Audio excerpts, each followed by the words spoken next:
এখানে কোনো বাড়াবেন ষড়যন্ত্র করার সুযোগ পাবে না।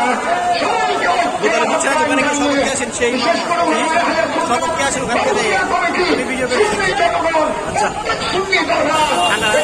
সুন্নি দরবারের অনুসারী সবাইকে যারা প্রেমিক সবাইকে ঐক্যবদ্ধ হওয়ার আহ্বান জানিয়ে এবং বর্তমান অন্তর্বর্তীকালীন সরকারের প্রধান উপদেষ্টাকে ধন্যবাদ জানাই।